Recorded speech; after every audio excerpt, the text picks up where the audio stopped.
Janice Becker. I live in Deerfield, Illinois. It's a Zone 5B. They're saying it's better, but I have been gardening here for 20 years, 25 years at least. My garden certainly has over time transitioned, and that's what we're going to talk about today.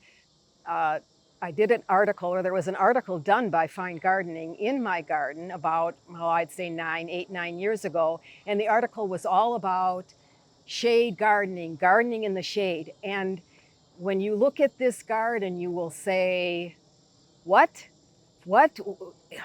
Where is this shade? And that's the point. The point is, this garden has evolved. It's still evolving. I am an avid plant collector, and you know, just gardening has been a really important part of my life. When Fine Gardening was here, this was a huge shade area. You can tell I had a big river birch here, which is still here in skeleton form. I won't take it down. There's a ton of woodpeckers and other birds that use this tree, and you know, that are a pleasure for me to see. But when it was here, this was all ligularia and hostas, regerzia, and I lost that tree. and there were actually 3 big old oak trees that were in this yard that I lost a few years after that succumbed to 2-line chestnut borer in a very short time. So that forced me to quickly, quickly change this garden. It was so sad. I mean, the plants were suffering so badly. I had to get those hostas, those ligularia, regerzia, and there's still some remnants of that over there hiding, but I really had to do something drastic. And so that's what happened. That's what happens in this garden, is that something that started out being one thing suddenly and inexplicably becomes something totally different, for better or worse. And in my case, being able to move from shade to sun was wonderful. Look at what's here. Look at what's here. So in the process of changing, I got my son to help me build a scree. So we brought in another layer of plants that I could use. Alpine plants that required better, steeper drainage than my horrible clay soil permits. I put that in, and that's all because the shade disappeared. The shade disappeared, and the sun came, and I was forced to really change and adapt to a new environment, new situation. I have been very fortunate to be able to volunteer at the Chicago Botanic Garden.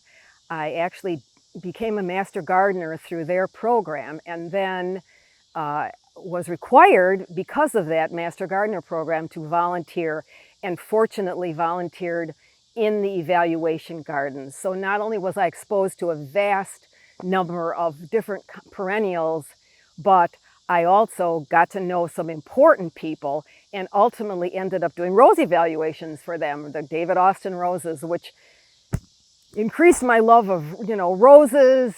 And so that is what having the sun allowed me to put into my yard that I couldn't put into before. So you can see in a vignette like this, where I can put in a rose, and I can put in, along with sanguizorba and buddleia and allium and limonium and heliopsis, and all kinds of things that that would never have grown here before.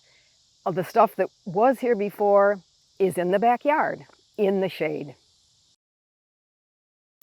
There were 3 big old swamp white oaks in this bed that succumbed to 2-line chestnut borer in a very short time. It was horrifying. It was like losing part of my family that I lost these trees. But I came to embrace the sun, which I didn't have here before. And I was happy to, to move on from that really dense shade that was here. But I really understand the value of oak trees. I mean, I'm a believer in Doug Tallamy, the keystone species, and the oaks are the most important ones. So I still have oaks remaining that I've tried to treat. I also put in this fastigiate oak tree as a replacement, just important species in this bed that doesn't provide that much shade, but I'm doing my part. I'm doing my part, I think. And it's right next to a vitex that I couldn't have gotten to grow ever, you know, without the sun. So this is really the entrance to my backyard. And this is actually the shot that Fine Gardening used on their cover, was of this path, which at that time, this boxwood certainly was a third of the size, but nonetheless, a lot of this, the Bowles Golden, these hostas, they're all the same. The Hakanakloa, this was all here 9 years ago, so this has stayed relatively the same. I started as a basic gardener. I mean, really annuals, then I moved into perennials, then I moved into vines and, ultimately shrubs. And let me state from the very beginning, I am not a designer. I am a plant geek. I am a plant collector. I just want to see what happens with the plants. I want to see how they grow with other plants and how they look. So this backyard was nothing. This backyard was an entire back of buckthorn that I took out. And so everything here I planted. Everything here started as a whip except for my big oak trees. But other than that, everything here I started. So all of these trees were whips. This little beach, this weeping beach, the pines, the beach over here, my tricolor beach, they all started basically as 3-foot whips. And so it was all sun, it was a big sunny garden. And now it isn't anymore. Now this is my shade garden. Yes, it was always somewhat shade because of these 2 big old oak trees, but these trees are 30 feet tall now. Stuff that I planted really, really designed just as a garden. I didn't really realize that they were going to get this big, which they did. So I have a lot of shade here, still have some sunny spots, but there's a lot of shade that those plants from the front yard that couldn't take it anymore, the regerzia, the ligularia, well, they're back here. They're back here. So this garden certainly has gone through a serious transition in the past 9 years since Fine Gardening was here. This is not to say there isn't sun in this backyard. There certainly is some sun. This is a south-facing bed. This was all sun before this crab became so gigantic. You can see there is still enough sun for this beautiful allium and phlox and a David Austin rose that I am still taking care of, and this really nice new Weigela cultivar Midnight Sun, which is beautiful, absolutely beautiful. But then you see something like this that was a full sun bed. This magnolia I started as a whip.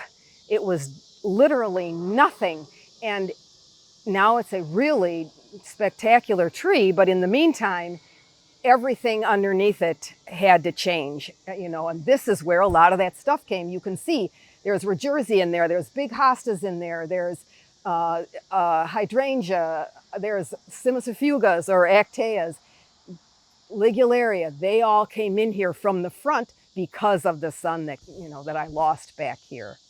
The fact is, this garden is now starting to go through another transition. And, the fact of the matter is, I am getting older. This garden is getting to be too much for me to maintain. And, I have the story of my girlfriend who finally sold her house with a huge garden, who I said, you know, what made you decide to move? And she said, this is a 6-hour-a-day garden and I can only do 2 hours a day. And I had to cry because I said, I know exactly what you're saying. I know exactly what you're saying. So that's what the problem with my garden now is. It's getting too big for me to maintain. I am the only one here. There is nobody else besides my husband who takes care of the lawn. But I am the one doing all the weeding, all the planting, everything. So I'm trying to embrace the new trend, and that is to incorporate carex into your garden. So I have removed a whole bunch of very high maintenance, intensive plants back in my corner, and I've put in a lot of carex and shrubs so that I can reduce the amount of maintenance that I'm going to have to do here. I need to be able to, you know, grow old in this garden and not be overwhelmed and not ever let it really get to be bad. You know, yeah, I need to be on top of this garden no matter how old I get. I am so surprised and so grateful that Fine Gardening has come back to look at my garden. It's totally different than it was.